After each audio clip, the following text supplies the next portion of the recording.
So, Brandon, let's start with the news of Leslie Frazier. How, in any way, does his departure affect, perhaps, the defensive structure? I mean, Sean, it's his scheme, but in any way, does it come into your plate as far as personnel and that sort of thing? Yeah, I mean, Sean and I have had open dialogue. You know, we started talking about this last week as we worked through this decision with Leslie letting us know what his plans were. And so Sean will definitely be more hands-on than he has been. He's still going to be the head coach, but don't know yet whether he would call the plays or how that would happen when we get to game day. We got a lot of time, but we've had some great conversations. We feel we got a strong defensive staff on board, and we even added a guy I was talking about at the podium, an Al Holcomb, who's been a defensive coordinator before, adding him to the mix. Another guy that was a senior defensive assistant that can bring ideas and has been in this defense, worked alongside Sean, Steve Wilkes before. So we got a lot of faith that however we need to structure it, that we have the right people, and now it's just some kind of divvying out those assignments.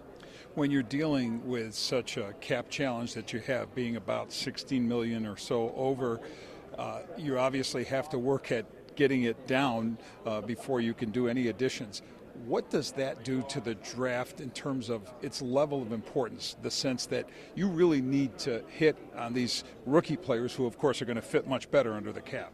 Yeah, we definitely we need young players to play, and I would say, Vic, here when we've been in great cap strength the last couple of years, we've been able to bring those guys a little slower along, and because we've had vets in there, but it's probably going to be a little bit thinner this year. And so not only this rookie class, but last year's rookie class and the year before, we're going to be counting on a lot of these guys to either fill starting roles or be key backups for us and play significant minutes. And again, this upcoming draft is very important, and it's right at me to make sure we hit the right guys and get the right type of player, but also the right fit into our locker room. I understand you can't overreact to one game, but that Cincinnati loss in the playoffs seemed to magnify multiple issues that you've had on both sides of the ball. How do you see this roster in terms of how much work you really need to do to get it to where you want it to be, to get over that hump in the postseason? Yeah, I mean, Vic, every year's a new year, and you're not only trying to find talented players, but you're building a team, and it's a team that works well, that has the right chemistry, and this year we just couldn't, for whatever reason, odds and ends, we just, second half of the season did not play to the same consistency level. Yes, we were dealing with some things, but, no excuses. We know we got to be better in areas, and again, we won 13 games, so I want to remind people we don't want to overreact to one game. That was a very good team that we lost to that had won 10 games in a row, and Cincinnati was in the Super Bowl the year before. So they were every bit the challenger that Kansas City has been. I think Kansas City just has been given more clout to people. If we had lost that game to Kansas City like that, maybe people had not reacted the way they did with it being Cincinnati. For whatever reason, Cincy doesn't get the same love. But let's not forget they were in the Super Bowl, a year ago. And so you don't want to overreact. Yes, there are things up front we didn't play as well on either side of the ball that we wanted to. But we played well in spurts on both sides of the ball this year. It just, at that moment, we didn't, and we know we got to be better.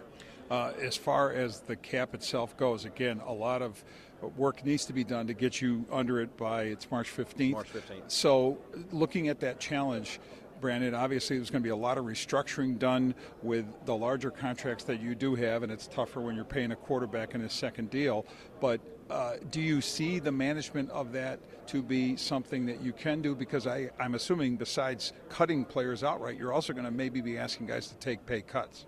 Yeah, we're going to look at everything, Vic, whether it's needing to release a player, whether it's restructuring deals to move money, convert money and move some money down the line, or, we could even, discuss a couple guys as pay cuts. We've got it all kind of mapped out, what our plan A is if everything works perfect. We got some alternatives if we need to, pivot to a move here or move there, depending on how those conversations go. But we know what we need to do, and now it's just a matter of working through those things with those players and their representatives. And you're having conversations this week with the representation of Tremaine Edmonds and Jordan Poyer, two of your prominent players who are heading to free agency. How do you see those negotiations going, and is one tougher than the other? How do you look at it?